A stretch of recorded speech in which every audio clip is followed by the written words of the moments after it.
트럼프는 당선되면 김정은과 브로맨스를 재점하려고 시도할 것이다. 바이든이 미 대통령 선거 후보에서 물러나고 해리스가 대선 후보로 나설 가능성이 높아졌지만 여전히 트럼프가 당선이 유력한 후보라고 말하고 있습니다.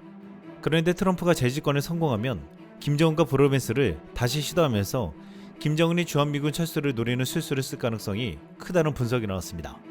여기서 트럼프가 한국에게 방위비 분담금 인상을 압박해 한국이 끝까지 받아들이지 않는다면 정말로 주한미군 철수까지 이어질 수도 있다는 말이 나오며 우려가 나오고 있습니다. 그런데 여기서 트럼프가 함부로 주한미군을 철수할 수도 없겠지만 철수하게 된다 해도 한국은 이를 감당할 수 있다는 주장이 제기되고 있습니다. 특히 한국이 지금 한반도 유사시 중국에 대항하기 위해서 준비한 무시무시한 무기까지 거론되고 있습니다. 최근 트럼프를 비롯해 트럼프 전 대통령 측 인사들이 한국의 방위비 부담이 충분하지 않다는 입장을 발표하고 있습니다. 트럼프 시절 2019년 제10차 방위비 분담금 협정에서 전년보다 8%나 올라 1조 원을 돌파했는데도 트럼프는 이보다 무려 5배를 인상해 약 7조 원을 내라고 말했습니다. 트럼프는 당시 자신이 원하는 대로 돈을 내지 않으면 주한미군을 철수하겠다고 위협했습니다. 하지만 한국은 끝까지 버텼고 트럼프가 재집권에 실패하면서 바이든 행정부와 적은 인상폭으로 합의했는데 또다시 트럼프가 집권할 가능성이 커지면서 방위비 분담금에 대한 우려가 나오고 있는 것입니다. 트럼프 집권 시절 국가안보보좌관을 지냈던 맥메스터 전 보좌관은 주한미군이 철수하면 미국에게 굉장한 손해라고 말했습니다. 그는 한국과 일본은 미군 주둔 비용을 지불하고 있기 때문에 만약 미군을 미국으로 옮긴다면 해당 전력과 시설을 유지하기 위해 미국 납세자들은 3-4배를 더 내야 할 것이라고 말했습니다. 그러면서 미국민에게 이를 알리는 것은 동맹 파트너 국가와 함께 미군의 해외 배치가 가진 실질적인 혜택을 이해하도록 한다는 측면에서 매우 중요하다고 말하기도 했습니다. 그럼에도 트럼프가 미군을 한반도에서 철수시키는 것은 미국의 대외 개입을 최소화하고 싶은 트럼프의 욕망도 반영되었다고 했습니다. 꼭 방위비를 올려받지 않아도 명분을 만들어서 철수하고자 한다는 것입니다. 이에 맥메이스터 전 보좌관은 김정은은 몇 개 정도는 핵무기를 갖고 있을 수 있도록 눈 감아 달라고 하고 그러면 그 대가로 김정은이 미국 본토에 도달할 수 있는 장거리 탄도미사일 개발 프로그램을 중단하고 핵 프로그램을 제한하겠다고 제안할 수도 있다고 했습니다. 군사 전문가들은 미국이 이러한 제안에 쉽게 응할 리 없겠지만 트럼프라면 가능할 수도 있는 시나리오라면서 김정은의 요구와 딜을 하면서 한국의 핵무장을 허용할 수도 있다고 했습니다. 이미 트럼프는 집권 시절 한국의 미사일 사거리 제한을 42년 만에 종료시켜 주었고 탄도 중량 제한도 없애주고 고체연료 사용 제한도 풀어주었습니다. 만약 바로 재임에 성공했다면 주한미군 철수와 핵 개발까지도 허용할 수 있었다는 설도 돌고 있습니다. 최근 서균열 서울대 명예교수는 한국은 6개월 내 핵무장이 가능하다고 다시금 주장했습니다.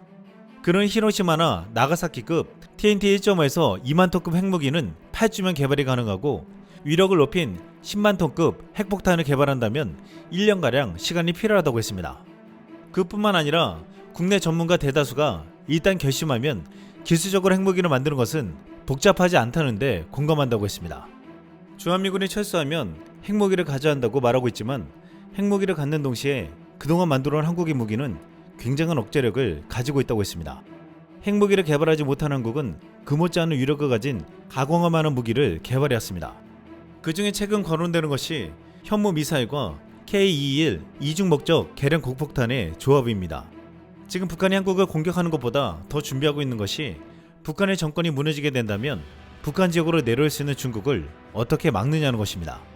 중국은 그동안 대만을 점령하고 남중국해를 차지하기 위해서 강력한 함대를 구축하고 있습니다.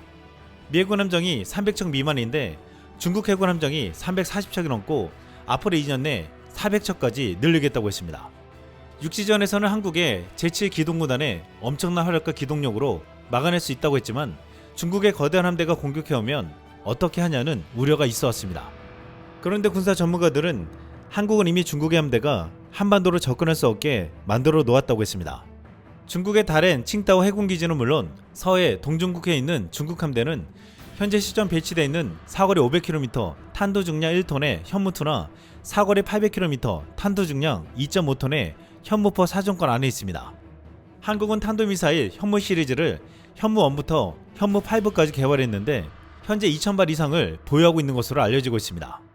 특히 현무5는 9톤 이상의 탄두 중량으로 소형 전술 핵무기급의 위력을 가졌다고 평가받는데 현무5는 유사시 북한 지역에 대한 압도적인 보복 수단으로 개발되었습니다.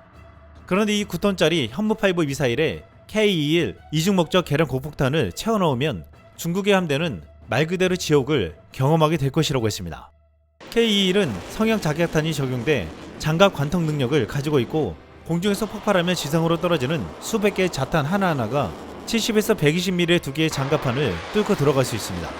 미국 에이테크스 미사일 탄두 중량이 214kg밖에 되지 않는데도 전장에서 게임 체인저라 불리고 있는데 그보다 무려 42배 탄두 중량을 가진 현무 미사일에 K-21을 가득 채워 발사하면 중국의 함대는 순식간에 세상에서 사라질 것이라고 했습니다.